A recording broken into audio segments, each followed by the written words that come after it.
Question number 8, Honourable Annette King. Thank you, Mr Speaker. My question is to the Minister of Health. What was the original forecast cost for Health Benefits Limited, and what is the revised forecast cost now, if any? Honourable Jo Goodhew. Mr Speaker, on behalf of the Minister, I am advised the answer to the member's question is complex because HBL's budget changes as the various programs advance. HBL receives a budget allocation around $6 million per annum for its operating costs. In addition, it receives funding from district health boards for each business case to progress business case implementation. The Honourable Annette. Thank you, Mr Speaker. Have the benefits of HBL's Finance and Procurement Supply Program been reduced by at least a third, costs ballooned by 35%, payback period pushed out to more than 60 years, and the program is now running 2 years late? If not, what are the revised projections?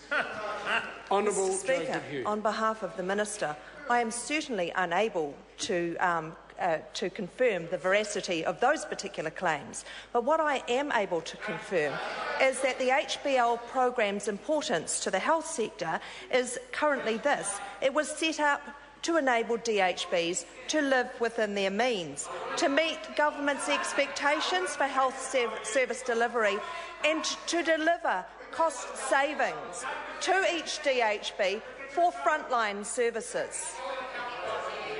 Supplementary question, Supplementary question, the Honourable Annette King. Has he been alerted to the prospect that HBL will not seek reapproval from DHBs before siphoning off more of their health dollars to their HBL program, that there will be reduced benefits and the payback period is to be extended?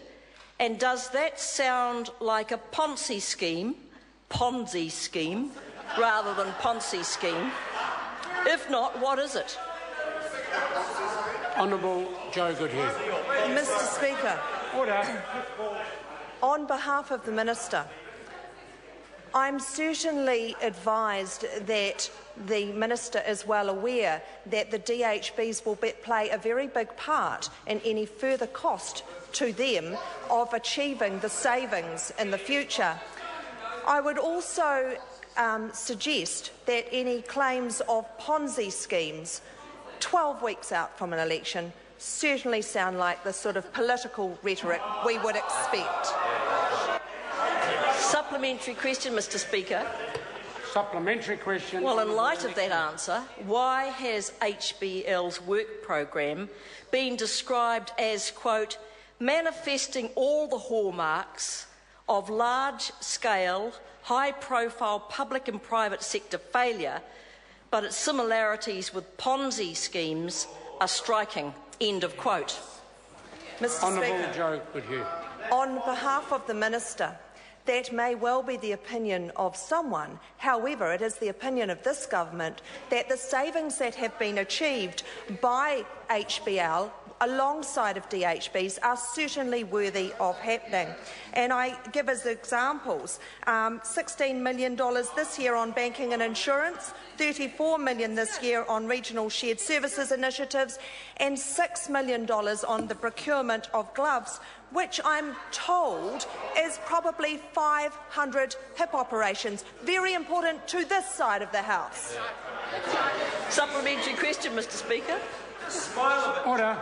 Supplementary question, Honourable Annette King. In light of the growing concerns about cost escalation, lack of transparency, delays in implementation, reduced benefits and risk to the health services as quoted by the Chief Financial Officers of DHBs, is he prepared to ask the Auditor-General to urgently investigate HBL's program? If not, why not?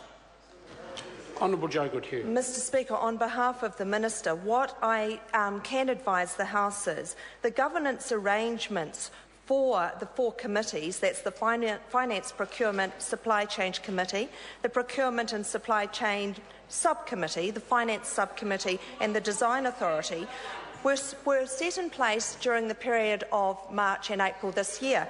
I'm also advised that the financial officers... Point of order.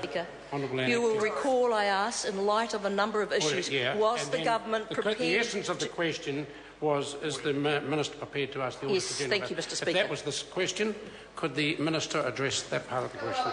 On behalf of the Minister, I am advised that the Minister is well aware of the concerns of some of the CFOs, which was certainly part of the member's question, and that the Minister has certainly been encouraging the CFOs to continue to work with HBL to achieve the savings. However,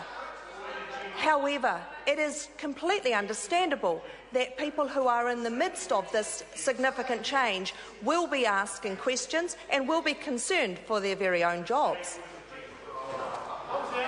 Order. Order. Question number 9.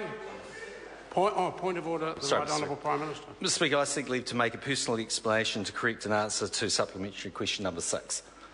Leave is sought to make that question number 6. Yes, question number 6. Yeah. Leave is sought to...